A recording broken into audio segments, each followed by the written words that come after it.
Guys welcome back to my YouTube channel new day new vlog Tara अधिकारीको ब्लगमा हजुर सबैजनालाई स्वागत छ। म चाहिँ नुहाई भएर रेडी भइसकेको छु। आज चाहिँ साउनको पहिलो सोमबार अनि यसपालि चाहिँ कतिजनाले भन्छन् मन्दिर जान हुन्छ हुँदैन हैन, त चाहिँ म चाहिँ जान लागेको। जोसुकैले जेसुकै भन्नुस् भनेर पनि कुनै केही चलिरहेछ भन्दैछन्, तर म चाहिँ जान थालेको। अनि बाहिर चाहिँ एकदम धेरै पानी परिरहेको छ। पानी परिरहेकै भएर यहाँ चाहिँ कपडाहरू टाङ्गिरहेको छ भित्रै हैन, सुकाउन त पर्यो जसरी भए पनि। अनि बाहिर चाहिँ एकदम पानी परिरहेको छ। अब हामी चाहिँ मन्दिर जान्छौँ म र माइजू भएर। अनि म चाहिँ अब रेडी हुन्छु एकछिनमा।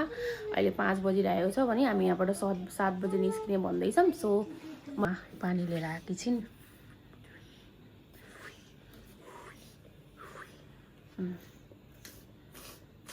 मलाई मन लागेको कुरा चाहिँ यसरी मागेर खान्छिन् मसँग चाहिँ हैन। नानीलाई झुक्काएर म चाहिँ निस्किएँ रेडी भएर। आज साउनको पहिलो सोमबार अनि हरियो सुट लाएर मजाले रेडी भएर निस्केँ। हामी भान्जी र माइजू आज पूजा गर्न हिँड्छौँ।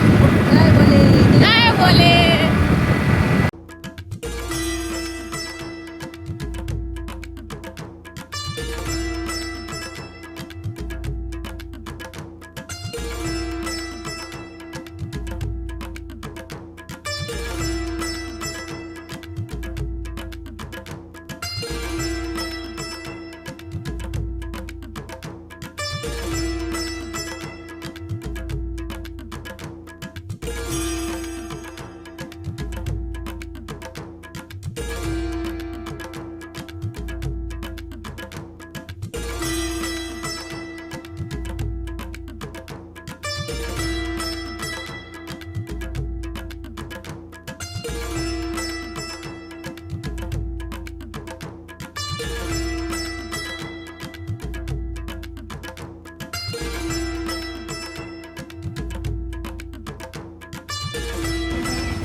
हामी चाहिँ लाइनमा छौँ।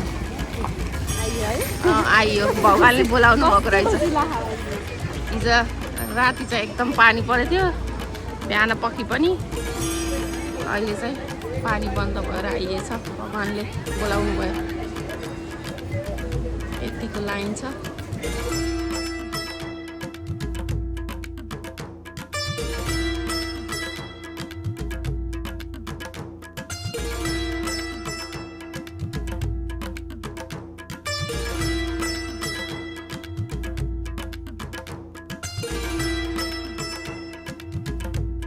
हामी चाहिँ पूजा गरेर सक्यौँ। अब चाहिँ लाग्यो घरतर्फ। अब हामीले पूजा गरेर सक्यौँ, हाम्रो मनको इच्छा पुरा हुन्छ। पानी आइरहेको थियो, आउँछौँ कि आउन भइरहेको थियो, तर आइयो। भगवानले चाहिँ बोलाउनु भयो हामीलाई चाहिँ होइन। दर्शन भयो। पूजा गर्दाखेरि मैले रेकर्ड गरेन, अलि धेरै क्राउड पनि थियो। त्यो हुँदाखेरि चाहिँ मैले आनन्दले पूजा गरेँ अनि हामीहरू घर फर्किएँ। उता पानी परेछ, यता चाहिँ पानी परेको छैन। हामीतिर चाहिँ उता चाहिँ पानी परेर सबैजना रेनकोट लगाइराख्नु भयो। उता चाहिँ पानी परेछ, कस्तो अचम्म हो। यता चाहिँ पानी परेको छैन एउटा थोपा पनि। उता चाहिँ पानी परेछ, सबजना रेनकोट लगाइराख्नु भयो। अनि यतासम्म छिटा पनि आइरहेको छ अलिअलि। सबजना रोकेर रेनकोट लगाइराख्नु भयो। हामी चाहिँ घर आइसक्यौँ। पुरै पानी परेर भिजेर।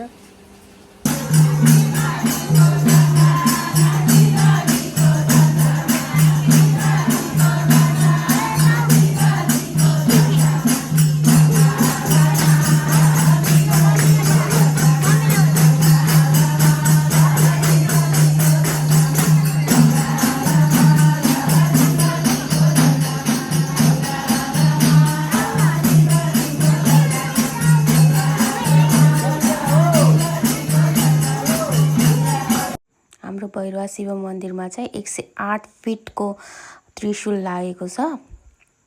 अनि मैले चाहिँ बेलुकाको आरती हेरेँ, त्यसपछि भगवानको दर्शन गरेँ। अनि भजन भइरहेको थियो, भजन पनि सुनेँ।